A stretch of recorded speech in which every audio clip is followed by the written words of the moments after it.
Buenos días, hermanos y amigos. Nuevamente nos volvemos a encontrar en este día miércoles para poder estudiar la palabra de nuestro Dios. Y como siempre, te voy a invitar para que elevemos la oración respectiva a nuestro Dios para pedir su bendición y dirección.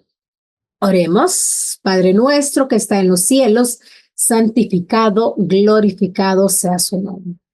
Como siempre, le pedimos que perdone nuestros pecados y estamos agradecidos porque nos ha permitido ver la luz de un nuevo día, porque estamos estudiando su santa palabra y le pedimos, Señor, que nos dé de su Santo Espíritu para poder entenderla de una buena manera. Gracias porque hasta aquí usted nos ha ayudado. Pedimos, como siempre, bendición para todos aquellos hermanos y amigos que nos escuchan en diferentes partes del mundo. Gracias en su Hijo amado, nuestro Señor Jesús, le pedimos. Amén. Muy bien. Como les dije, nuevamente estamos acá reunidos para estudiar la palabra de nuestro Dios. El libro de Marcos es lo que estamos estudiando en este trimestre, lección 12. Dije el día de ayer, el tema de la semana es juzgado y crucificado. Y la lección para hoy, miércoles del 18 de septiembre, se titula Abandonado por Dios. Ayer estudiamos el texto bíblico de Marcos que habla sobre la crucifixión y todo lo que sucedió desde que amaneció ese día. Acusaciones injustas, solamente porque los sacerdotes se sentían amenazados o sentían amenazado su poder y dominio a causa del ministerio de Jesús. Nuestro Señor Jesús estuvo crucificado en esa cruz durante más o menos 6 horas. Desde la hora tercera que le fueron puestos los clavos hasta la hora novena que expiró, como dice San Marcos 15:37.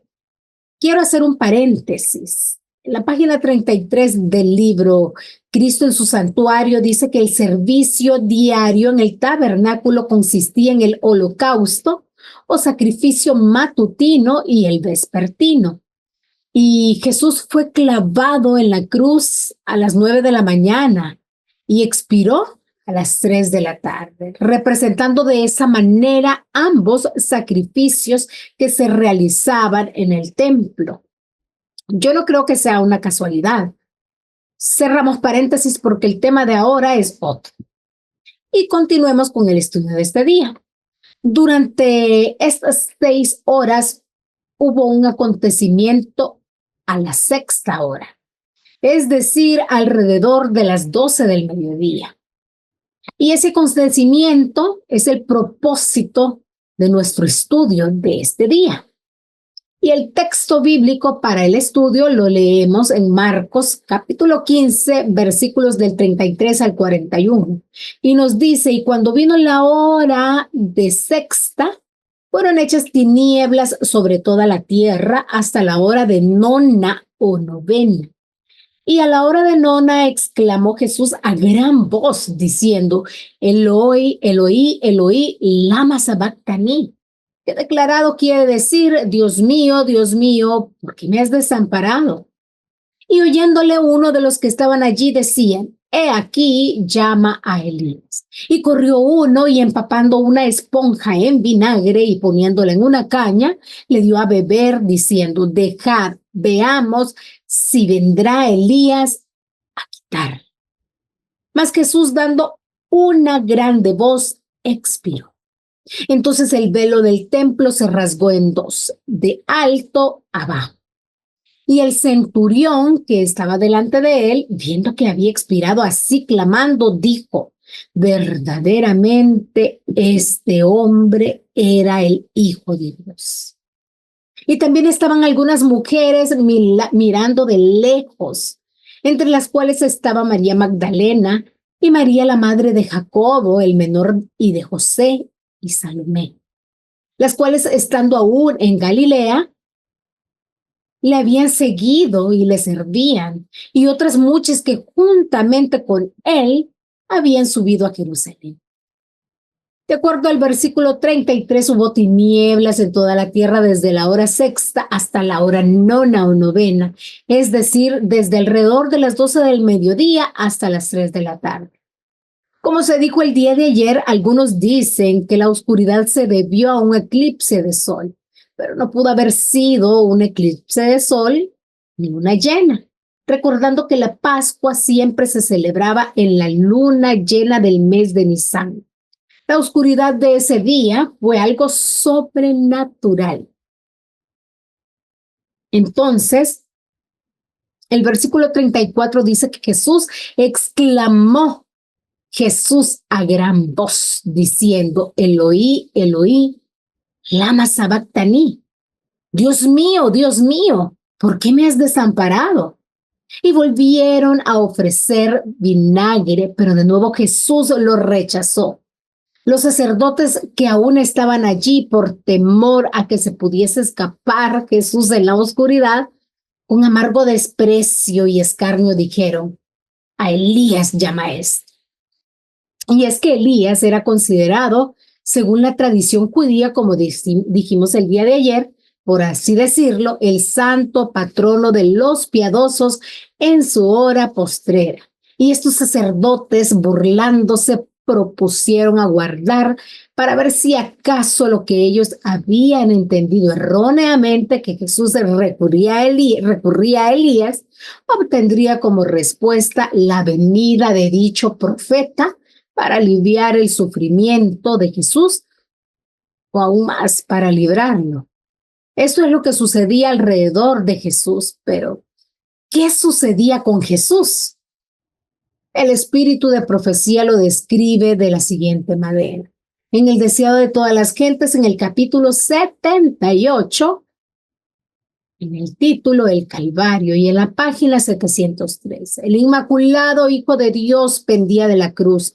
Su carne estaba lacerada por los azotes, aquellas manos que tantas veces se habían extendido para bendecir, estaban clavadas en el madero.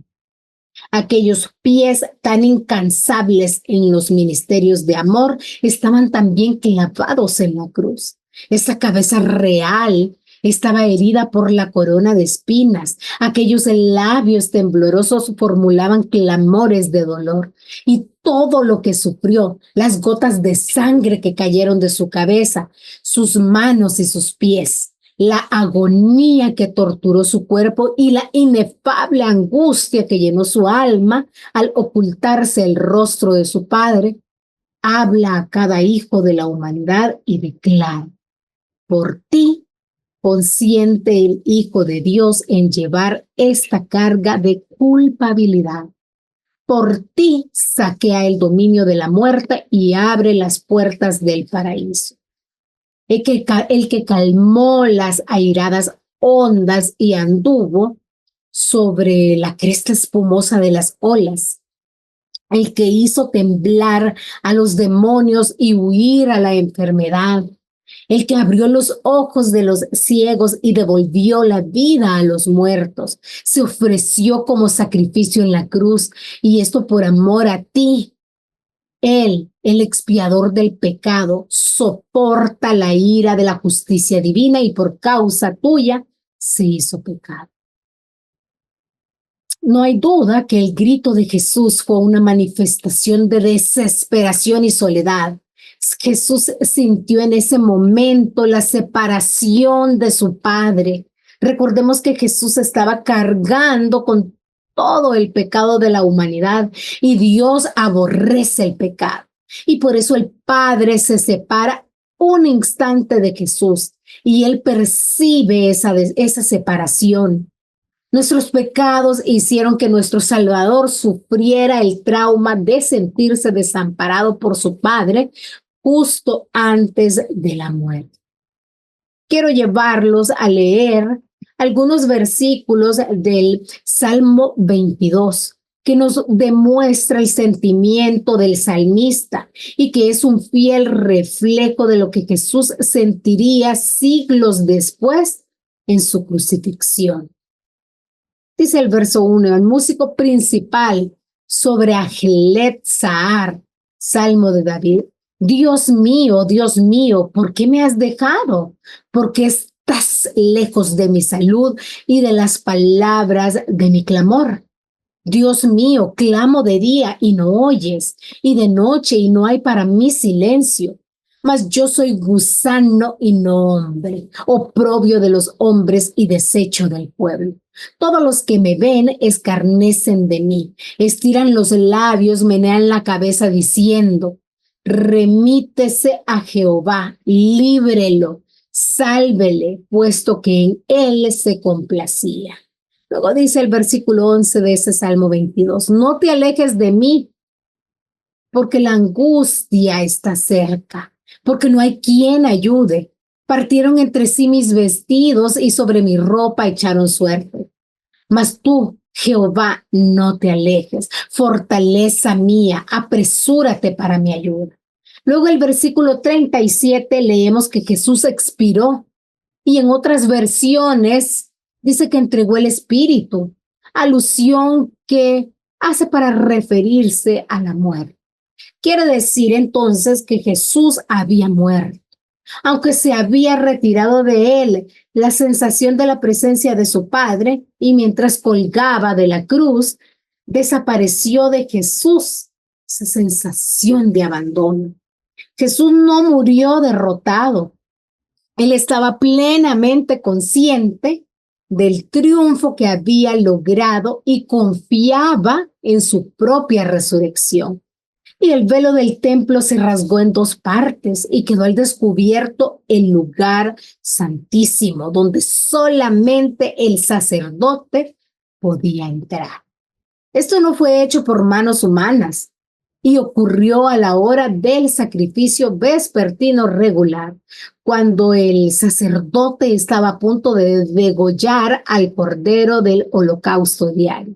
Es probable que eso hubiera ocurrido como a las 3 de la tarde o en torno a la hora novena. De esta manera, el cielo indicó la determinación del servicio simbólico. El símbolo se había encontrado con la realidad simbolizada. Y el deseado de todas las gentes en el capítulo 78, el Calvario es el título, y en la página 715 nos dice que todo era terror y confusión. El sacerdote estaba por matar la víctima, pero el cuchillo cayó de su mano enervada y el cordero escapó. El símbolo había encontrado en la muerte del Hijo de Dios la realidad que prefiguraba. El gran sacrificio había sido hecho. Estaba abierto el camino que llevaba al Santísimo. Había sido preparado para todos un camino nuevo y viviente. Ya no necesitaría la humanidad pecaminosa y entristecida esperar la salida del sumo sacerdote. Desde entonces el Salvador iba a oficiar como sacerdote y abogado en el cielo de los cielos. Era como si una voz viva hubiese dicho a los adoradores, ahora terminan todos los sacrificios y ofrendas por el pecado. El deseado de todas las gentes en el capítulo 79, consumado es, en las páginas 706, 711 y 713 dice que el clamor consumado es, tuvo profundo significado para los ángeles y los mundos que no habían caído. La gran obra de la redención se realizó tanto para ellos como para nosotros. Ellos comparten con nosotros los frutos de la victoria de Cristo. Por su vida y por su muerte, Cristo demostró que la justicia de Dios no destruye su misericordia, que el pecado podía ser perdonado y que la ley es justa y puede ser obedecida perfectamente. Y las acusaciones de Satanás fueron refutadas. Dios había dado al hombre evidencia inequívoca de su amor. Bien podían pues los ángeles regocijarse al mirar la cruz del Salvador, porque aunque no lo comprendiesen, entonces todos sabían que la destrucción, aunque no lo comprendiesen todo, sabían que la destrucción del pecado y de Satanás estaba asegurada para siempre, como también la redención del hombre y el universo quedaban eternamente seguros. Cristo mismo comprendía plenamente los resultados del sacrificio hecho en el Calvario. Los consideraba todos cuando en la cruz exclamó: consumado es. Así es, mis queridos hermanos. El plan de salvación había sido ejecutado a la perfección. Jesús había cumplido la obra que había venido a hacer. Y así como los ángeles se gozaron, nosotros también deberíamos de gozarnos con el triunfo de nuestro Señor Jesús. Ahora la humanidad tenía acceso directo al Padre a través de su Hijo Cristo Jesús. Vengamos confiadamente y sin temor. Dios te bendiga. Y mañana continuamos con otro tema interesante acá en Conectados con el Cielo. Hasta pronto.